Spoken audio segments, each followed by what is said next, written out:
This is a feeding video of my Plecostomus and my Petricola syndontis catfish. I've given them some pelleted shrimpolets and some flake food. I make the flake food drop down towards the bottom of the aquarium, and the Plecostomus just love to come out and eat it.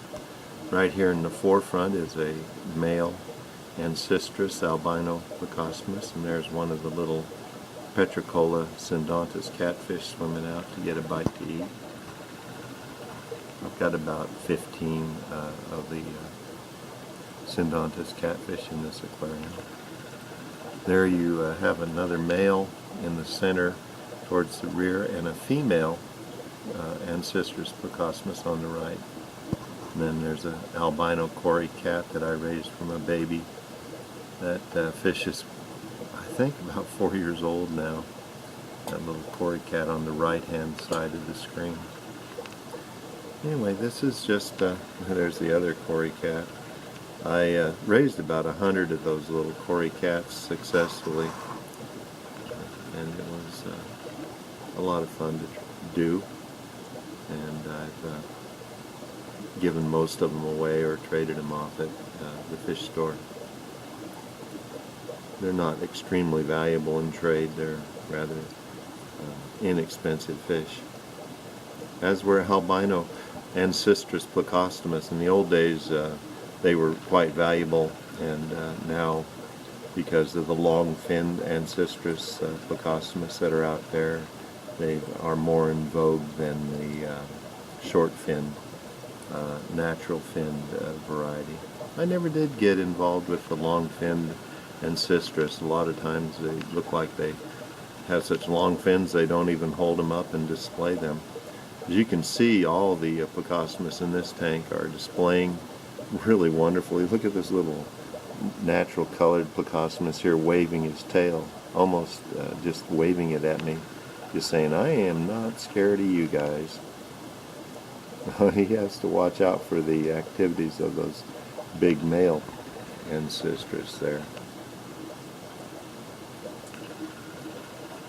I love having tropical fish. It gives me an opportunity every day to see a little bit of nature, and my whole life I've been intrigued by different kinds of animals and their ability to survive and thrive and reproduce, and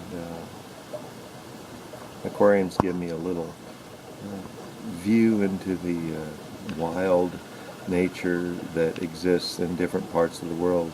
If you went to where Plecostomus lived and didn't just jump into the water and look for them, you'd never see these little creatures. They just stay underneath the water and invisible to humans. But in an aquarium you get an opportunity to watch them and study them and allow them to reproduce, give them the opportunity to do what comes naturally to all animals. All animals want to live and reproduce. Well, I hope you enjoyed this little feeding video, and this is just something that I get to do every day. This is about a 50-gallon aquarium. Bought it at a garage sale. Most of my aquariums are bought at garage sales. I think I got this one for $25. Had a pretty nice bookcase stand that came with it, and they wanted the, I think, $30 for the bookcase stand. I've altered it slightly so that I could put another 50-gallon aquarium above this one, and I put this piece of wood here at the end of the aquarium onto the bookcase, and came up to the top here and built a shelf across the top of the aquarium here, and down the other side, and there's a similar end piece that goes on to the other side of the bookcase that this plexiglass aquarium is sitting on. And then I put my other 50-gallon aquarium on top of it, and then I built a light fixture that holds a 4-foot fluorescent over the top of the 50-gallon aquarium. 4-foot fluorescents work quite well for giving about 35 watts of electricity, 35 watts of fluorescent light to the aquarium. This tank here has about 75 baby and grown Ancisturus plecostomus in it. They have just eaten, so they're not swimming out and are not too active right now. Well, I hope you enjoyed this short video. If you have any questions about aquariums, I'm probably not the one to ask. You know, I do things that are not quite up to the standards of other people.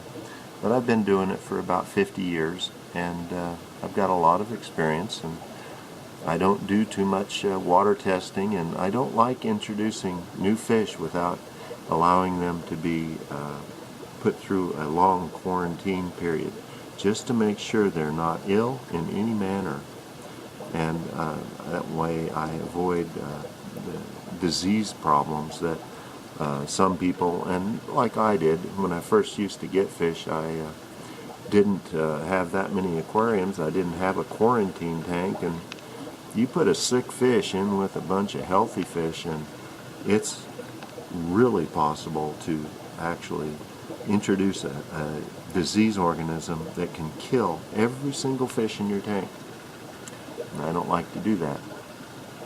So I'm very, very careful in that respect. But I don't treat sick fish the same way that other people treat them.